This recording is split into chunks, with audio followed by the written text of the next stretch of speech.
Saya Muhammad Farhan Ramdhani. Halo, saya Sari Ramdana.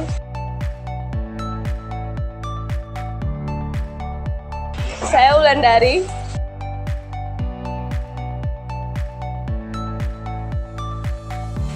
Saya ada Hermania Aryan. Assalamualaikum warahmatullahi wabarakatuh. Halo teman-teman, kami dari kelompok 2. Sekarang kami sedang berada di rumah produksi hampers Tanjung Pinang. Di sini kami akan melihat dan mewawancarai pemilik usaha hampers Tanjung Pinang itu.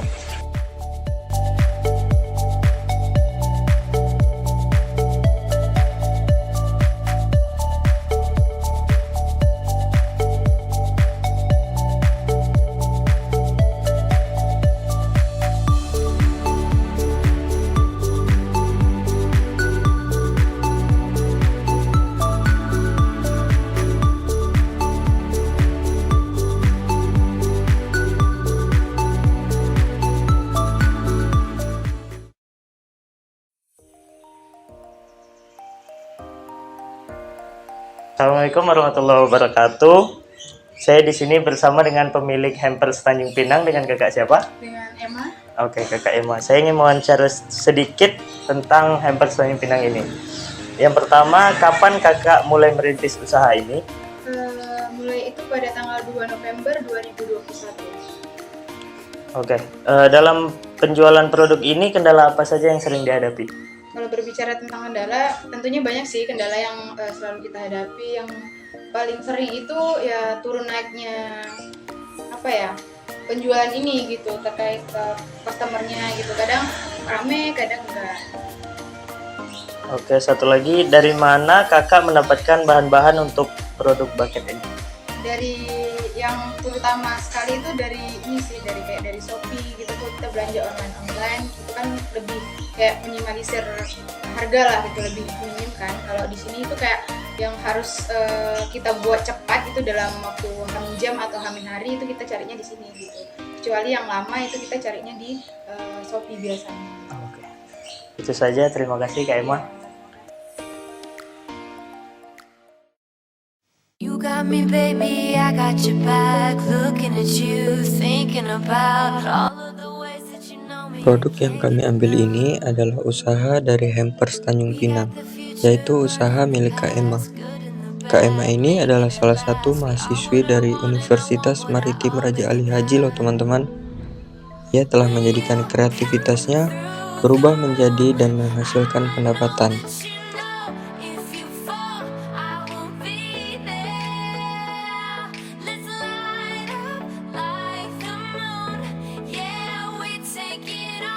Pemilik dari usaha hampers Tanjung Pinang ini yaitu Kak Emma, yang kebetulan ia adalah mahasiswa dari Universitas Maritim Raja Ali Haji jurusan Bahasa Indonesia dan sekarang menjalani di semester 5.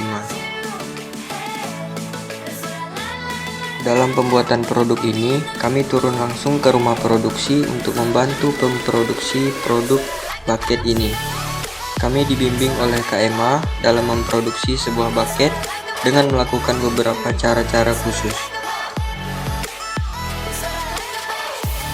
Mulai dari membuat kerangka bucket ini agar hasilnya tidak mudah rusak. Kemudian menyatukan hiasan seperti boneka dan bunga agar lebih menarik dilihat. Dan membuat cover bucket ini menggunakan kertas warna.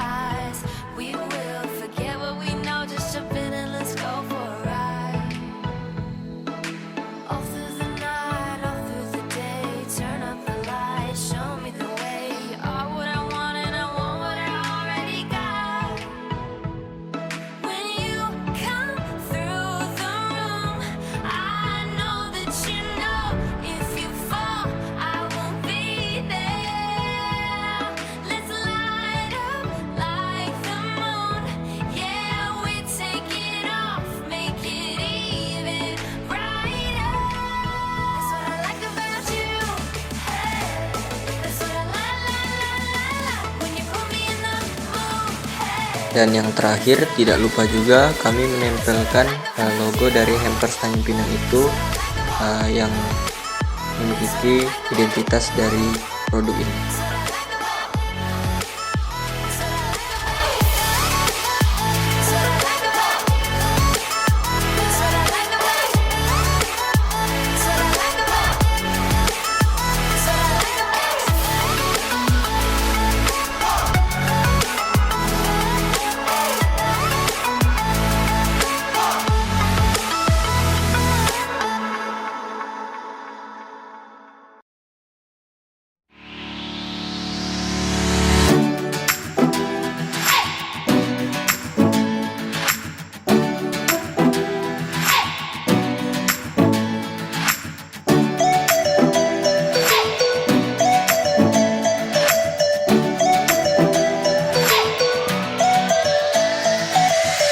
Langkah pertama yang kami lakukan untuk proyek Hampers Tanjung Pinang ini yaitu perencanaan proyek, yang mana pada manajemen proyek ini ada 3 fase kegiatan, yaitu perencanaan, penjadwalan, dan pengendalian.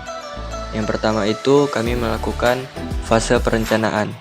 Itu kami membuat triple constraint atau segitiga yang memiliki 3 definisi, yaitu scope, cost, and time. Yang dimana scope yang kami dapat dari proyek kami ini, kami melakukan inovasi produk bucket serta membantu promosi dan pemasaran melalui media sosial, dan juga dengan melalui penyebaran brosur ke lingkungan kampus. Yang kedua ada cost. Untuk biaya yang keluar dari proyek Hampers Tanjung Pinang ini yaitu sekitar Rp47.000 dengan rincian yang sudah tertera di tabel WBS di bawah. Yang ketiga yaitu time. Untuk waktu proyek kami dari awal sampai selesai ini memerlukan waktu 23 hari, dimulai dari tanggal 29 November 2022 sampai dengan 21 Desember 2022.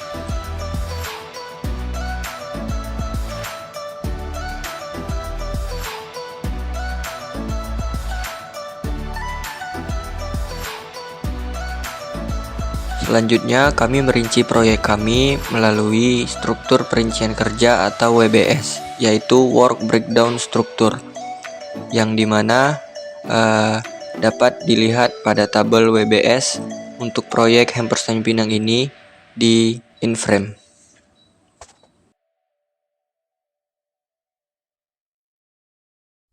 Dalam diagram WBS proyek Hampers Tanjung Pinang ini, kami bisa melihat biaya yang dikeluarkan untuk memproduksi Hampers Tanjung Pinang ini. 3 aktivitas yang dilakukan dalam penjualan produk Hampers Tanjung Pinang ini yaitu: pertama, pemilihan proyek. Diketahui persenan untuk pengeluaran atau biaya pada pemilihan proyek ini terdapat 0% atau Rp0, karena dalam pemilihan proyek kami tidak memerlukan biaya atau anggaran.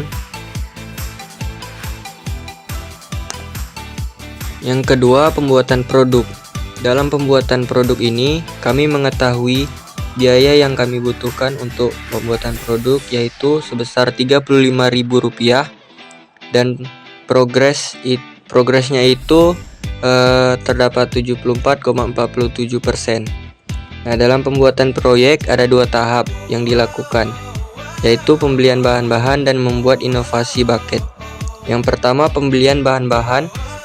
Diketahui biayanya itu Rp25.000 dengan progres 71,43%, dan ditambah dengan membuat inovasi itu kami menggunakan biaya Rp10.000 dengan progres 28,57%.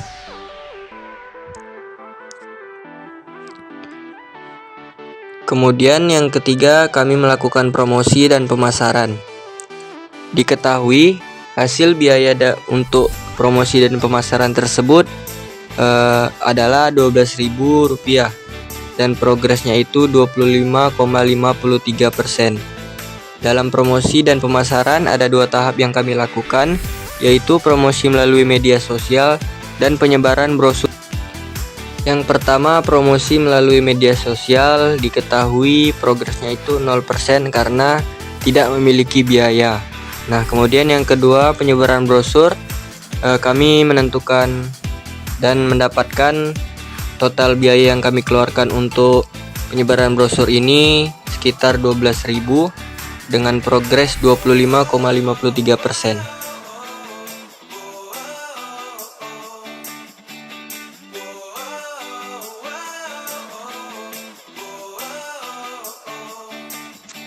Pada fase kedua, kami menentukan jadwal proyek, yaitu kami menentukan aktivitas yang kami lakukan untuk proyek Hampers Tanjung Pinang ini, dan kami menentukan waktu-waktu yang diperkirakan untuk menyelesaikan proyek ini.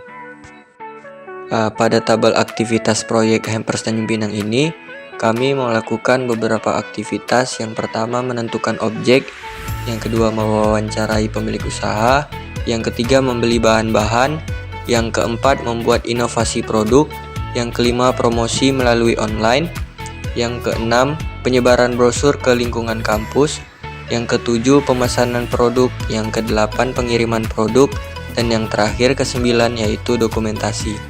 Dan kami telah menentukan hari-hari untuk aktivitas yang kami lakukan tersebut. Setelah kami menentukan aktivitas-aktivitas apa yang akan kami lakukan, kami membuat diagram jaringan proyek atau pendekatan AON atau biasa disebut activity on node. Di sini kami telah membuat diagramnya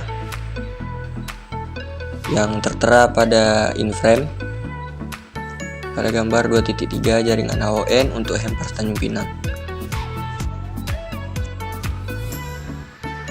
Selanjutnya kami membuat diagram penjadwalan proyek Hampers Tanjung Pinang. Yang pertama itu waktu mulai dan selesai paling awal untuk Hampers Tanjung Pinang.